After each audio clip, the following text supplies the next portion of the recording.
Hiinas on paanika. President Xi Jinping on jälginud, kuidas tema aastakümnetega loodud sõjavägi saab kõige karmima äratuskõne. Xi ei oodanud seda kunagi. Kui USA alustas Iraani pommitamist, arvas Xi, et Hiina on turvaline. Kuid see, mida Xi on näinud, hirmutab teda, sest see ütleb Hiina presidendile üht väga olulist asja. Hiina pole valmis. Hiina ei ole valmis USA sõjaliseks jõuks, mis hirmutab Xi'd, sest analüütikud arvavad, et ta plaanib Taiwani invasiooni aastal 2027. Aga Hiina ei ole valmis ka selleks geopoliitiliseks tormiks, millega ta silmitsi seisaks, kui ta peaks kunagi USA'ga sõtta minema. Geopoliitilisest küljest räägime hiljem videos, aga sõjalisest vaatenurgast on USA näidanud meile oma lühikese sõja jooksul Iraaniga mitmeid asju, mis panevad Xi hirmust värisema. USA on tõestanud, et suudab enne rünnakut kogu riigi pimestada. Seda tegi USA Iraanis, nagu luureanalüütik ja küberjulgeoleku ekspert Ryan Macbeth YouTube'is paljastab. USA koordineeris õhu, kosmose ja küberoperatsioone, et häirida Iraani sensorivõrke ning juhtimis- ja kontrollsüsteeme, vähendades nende reageerimisvõimet, ütleb Macbeth. USA ja Iisraeli rünnakute alguses Iraanis kasutati esmalt koordineeritud katseid Iraani süsteeme sulgeda, mis parandas USA võimalusi sihtmärke tuvastada, ilma et Iraan saaks reageerida. Lawfare Media sõnul olid need küberoperatsioonid võtmetähtsusega Iraani ülemjuhi Ali Khamenei varajases kõrvaldamises, kuna need võimaldasid USA'l ja Iisraelil kindlaks teha, millal Khomeini kohtub tähtsate kõrgete ametnikega, pakkudes rünnakuteks ideaalset ajastust. Küber- ja luureoperatsioonid võimaldasid USA'n sulgeda suure osa Iraani õhutõrjevõrgustikust enne pommitajate ja hävitajate lahingusse saatmist. Selleks ajaks, kui Iraan suutis vastusele isegi mõelda, olid tuhanded sihtmärgid hävitatud ja Iraan kaitsepositsioonil. Varsti räägime taas Ameerika rünnaku ulatusest. Sulgedes Iraani silmad ja kõrvad, näitas USA Hiinale, mida teeks kahe riigi vahelise sõja korral. See on probleem nii USA rünnakute kui ka vastuste seisukohalt. Macbeth ütleb, et kui laevatõrjerakettide meeskond ei saa telefoni teel käske, siis nad ei tulista. See ongi USA tegevuse iva, mida Xi peab tõsiselt võtma. Isegi tugeva raketiarsenali loomine, nagu Hiina on teinud, ei pruugi aidata. Ainult mandridevaheliste ballistiliste rakettide rindel on Hiinal Newsweeki andmetel 550 raketikandjat ja umbes 400 raketti. Sellest pole kasu, kui juhtimine ja side on nii halvatud, et baaside ja teiste Hiina stardipaikade operaatorid ei saa sõjaväega ühendust. See on Xi jaoks halb uudis võitluses USA'ga. See on Xi jaoks hullem, kui mängu tuleb Taiwan, tema tõenäolisim sihtmärk. Nagu Macbeth selgitab, on Hiina plaan Taiwani suhtes vähem sõdurite randele toomine, kuigi nad proovivad ka seda. Taiwani pommitamiseks rakettidega peavad juhtimis- ja sidesüsteemid töötama. USA näitas Iraanis, et suudab kõik enne rünnakut välja lülitada, mis on Xi jaoks karm äratus. Me mainisime sihtmärke. See toob teise probleemi, millega Xi pärast USA tegevust Iraanis silmitsi seisab. Šokk ja hämming. Kui Iraani silmad ja kõrvad olid suletud, halvas USA Iraani kogu sõjalise infrastruktuuri. USA näitas, et suudab juba esimesel päeval korraldada nii ulatuslikke rünnakuid, et need tabavad kohe alguses umbes 1000 sihtmärki. Nädal pärast konflikti algust teatas Breaking Defense, et USA korraldas üle 3000 rünnaku Iraani vastu, tabades 43 laeva. USA on lisaks juhtimis- ja sidekeskustele rünnanud Iraani droonide ja rakettide tootmis- ja stardipaiku. Mõnede allikate järgi on Iraani droonirünnakud vähenenud 83% ja ballistiliste rakettide rünnakud 90% võrreldes esialgsete katsetega. See tohutu ulatus on sõnum kõigile, kes võivad tulevikus USA'le vastu astuda. USA rünnakute ulatus on midagi, mida keegi ei pidanud võimalikuks. Macbeth kirjeldab, et selle asemel, et korraldada orkaanijärgne hiidlaine nagu operatsioon Kõrbetormis, anname vastasele kohe 1000 tornaadot. Tal on õigus. USA on suutnud koordineerida hävitajaid ja pommitajaid koos kosmose, küber- ja mereväeüksustega, mis näitab lahingutest tõestatud võimekust, mida Hiinal pole. Xi võib arvata, et Hiina suudaks teha midagi sarnast, kuid Hiina tohutut sõjaväge ei ole tänapäeva ajastul kordagi proovile pandud. USA on Iraanis oma võimekust tõestanud. Xi teab, et USA võiks samu samme korrata Hiina vastu, kui ta alustaks Taiwani invasiooni ja tõmbaks USA kaasa. Edasi videos käsitleme veel mitmeid teemasid. Järgmisena räägime USA kaugmaa vargtehnoloogia võimekusest. USA kasutas sõja alguses B2 Spirit vargpommitajaid, kuid nüüd kasutab Iraani vastu vanu mittevargpommitajaid jõuga. Need pommitajad sooritasid täppislööke otse Iraani õhutõrje nina all, mis on juba muljetavaldav. Xi tähelepanu köitis just vargrünnaku ulatus. Ameerika B2 pommitajad tegid 37-tunniseid lende USA-st Iraani, et kampaania alguses sooritada täppislööke Iraani rajatiste vastu. Neid hoiti õhus, kuna USA-l on suur tankerlennukite laevastik. Mõtle, mida see tähendab Xile.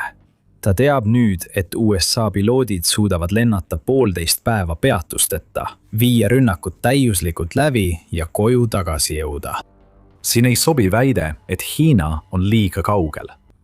Kui USA otsustab Hiinat pommitada, näiteks Taiwani sissetungi korral, saab Hiina vaid loota, et nende õhutõrje, mille USA strateegia on juba välja lülitanud, suudab midagi teha B2 pommitajate vastu.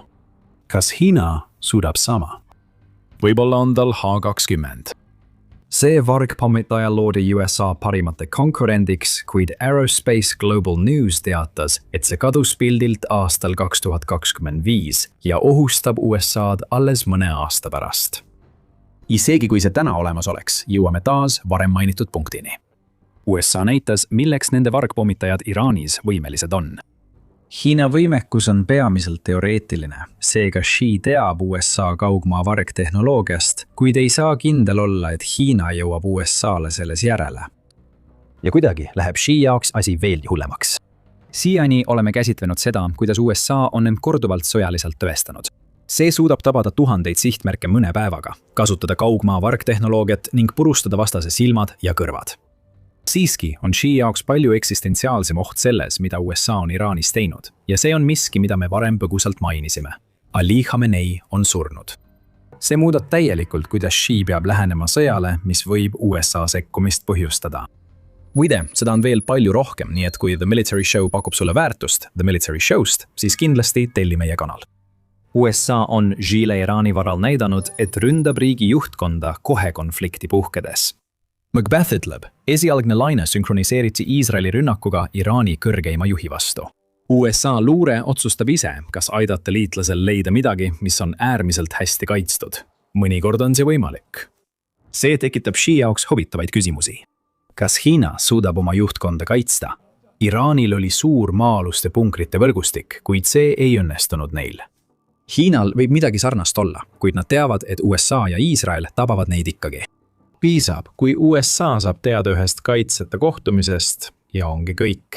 Ta teab, et lüüakse mängust välja. Hiina presidendil läheb raskemaks, sest USA ja Iisrael on näidanud, et ei piirdu vaid tippjuhtidega. Iraani poliitilised ja sõjalised juhid on ulatuslikes õhurünnakutes likvideeritud, nii et Xi ei saa loota teistele oma töö jätkamisel, kui USA ründab rakettide ja pommidega.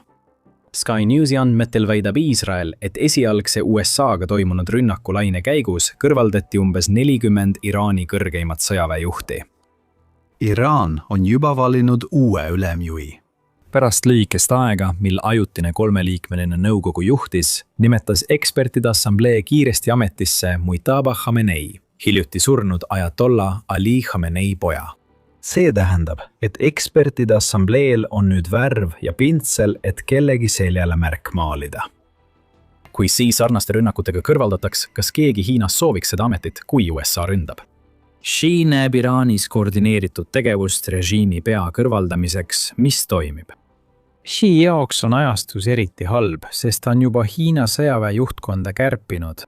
3. märtsil teatas BBC, et Hiina eemaldas 3 kogenud kindralit. Gao Jin, Liu Lei ja Han Wei-guo poliitilisest nõukogust.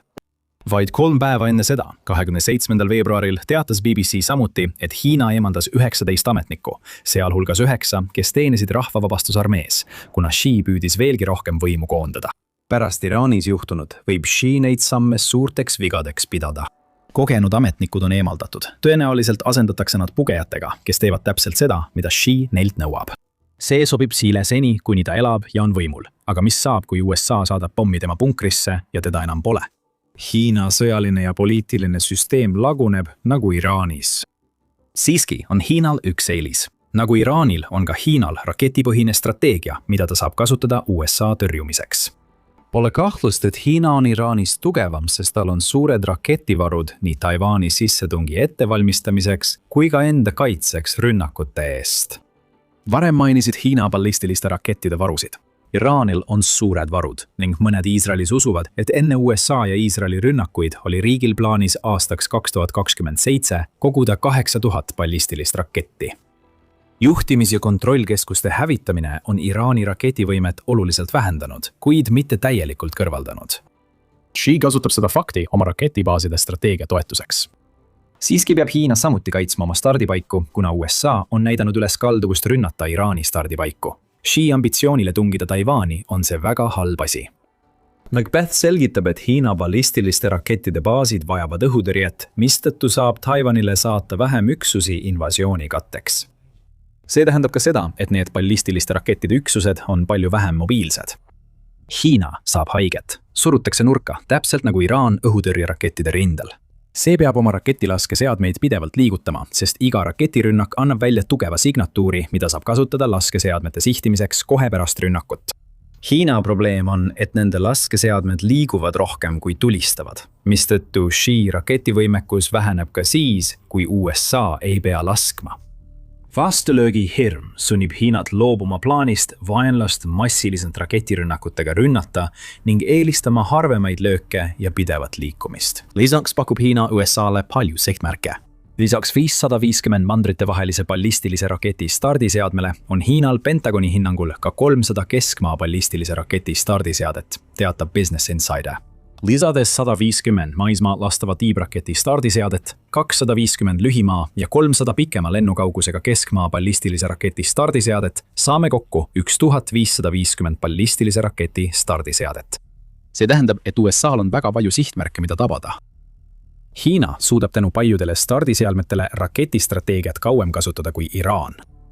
See strateegia nõrgeneks pidevalt, kuna USA on näidanud, et eelistab sihtida vibulaskjat, mitte nooli. Teisisõnu, ja me ütlesime sama ka juhtimise kontrollkeskuste kohta, raketid ise ei tähenda palju, kui sul pole stardiseadmeid, et neid lendu saata. Kui kõik seni räägitu kokku võtta, seisab Xi silmitsi mitmete sõjaliste väljakutsetega, jälgides USA tegevust Iraanis. Hiina president mõistab, et igasugune samm, mis viib USA sekkumiseni, tooks tema riigile kaasa sama šoki ja aukartuse strateegia.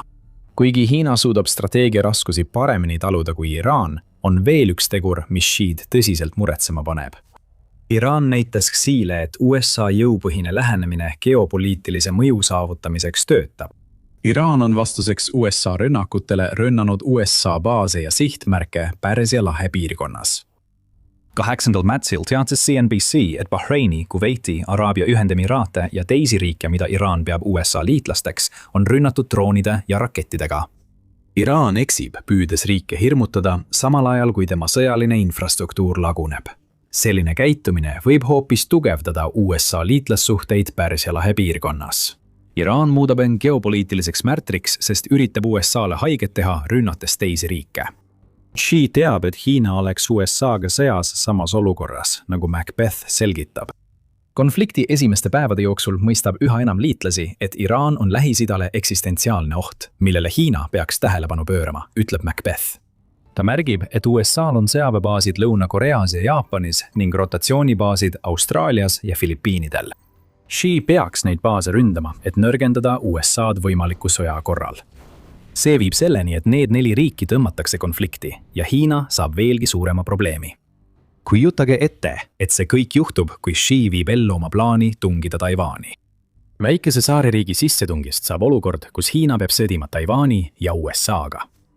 Ja püüdes USA-le vastu hakata, tõmbab Hiina sõtta veelgi võimsamaid riike, kes kõik on tema vastu. Mis puudutab liitlasi, siis Venemaa on tuhandete kilomeetrite kaugusel ja võib hästi meeles pidada, et Hiina pole teda Ukraina sissetungis otseselt toetanud. Iraan on juba muutumas ebaoluliseks teguriks ning Hiina lähenemine, milleks on geopoliitilise mõju kasvatamine investeeringute kaudu, ei ole piisav, et veenda väikeriike nii suurde konflikti sekkuma. Siin tegutsevad 2 erinevat geopoliitilist strateegiat. USA keskendub jõule, nagu näitavad tema 100 sõjaväebaasid üle maailma. Al Jazeera hinnangul on USA umbes 750 baasi 80 riigis. Hainal on üks avalikult tunnustatud sõjaväebaas väljaspool oma territooriumi Djiboutis, mis on peamiselt logistiline baas. Hiina investeerib miljardeid väiksemate riikide arendamisse, mis on pikaajaliselt hea, kuid ei aita aastal 2027, kui ta ründab Taiwanit ja USA sekkub. Hiina on sattunud olukorda, kus teda piirab riik, kellel on baasid paljudes teda ümbritsevates suurriikides. Nagu Iraani puhul oleksid need baasid Hiina sihtmärgid, suurendades geopoliitilisi pingeid ja viies sõjani, mis väljub Xi kontrolli alt. The Diplomat ütles selle kõige paremini 7. märtsil. Olles jälginud Hiina piirkondlikke partnerlusi viimase 10 jooksul, oleme leidnud, et Pekingi mõju saavutab haripunkti allkirjastamistseremooniatel ja hääbub, kui ilmnevad julgeolekuriskid. Väljaande sõnul keskendub Pekingi Lähis-Ida strateegia mõjule ilma sõjalise kohalolekuta. Me näeme seda praegu Iraanis, kuna Hiina ei kiirusta eriti midagi tegema, et aidata seda, mis peaks olema üks tema võimsamaid liitlasi. Millise sõnumi see saadab paljudele riikidele, mis on sõjaliselt Iraanist palju väiksemad, selle kohta, mida Hiina nende heaks teeks, kui nad satuksid sõtta USA-ga? See ei anna just head sõnumit ja tähendab, et Hiina rahapõhine mõjutusstrateegia jääb võrreldes sellega, mida USA oma liitlastele pakub, kahvatuks. Julgeolek ja võim on sõjas kõige tähtsamad. Hiina ei paku seda oma partneritele ega liitlastele ja Xi Jinping teab seda. Iraanis toimuv tõestab seda. Hiina tegevusetus ütleb rohkem kui tema jagatud raha. Macbeth ütleb, et Hiina sunnitakse USA-ga sõjas ründama mitteühinenud riiki, nagu juhtus Iraaniga. Kui see juhtub, mõistab Xi, et USA-l on liitlased, kes on valmis võitlema, Hiinal aga mitte. Kui Xi'l pole toetajaid välismaal, jälgib ta Iraani ja näeb sõjaohtu, kui peaks USA-ga tülitsema. Sissetang Taiwani olekski see. Ja äratuskel, mille Iraan on Hiinale veidi rohkem kui nädalaga andnud, võib sundida Xi'd täielikult ümber hindama kõike, mida ta on aastaid planeerinud. Ta teab, et USA-l on toimiv strateegia ja plaan Hiina purustada, nagu videos paljastame. Kui soovite rohkem teada ja teile meeldis video, siis tellige The Military Show kanal. Analüüsime igal nädalal sõjastsenaariume. Aitäh vaatamast!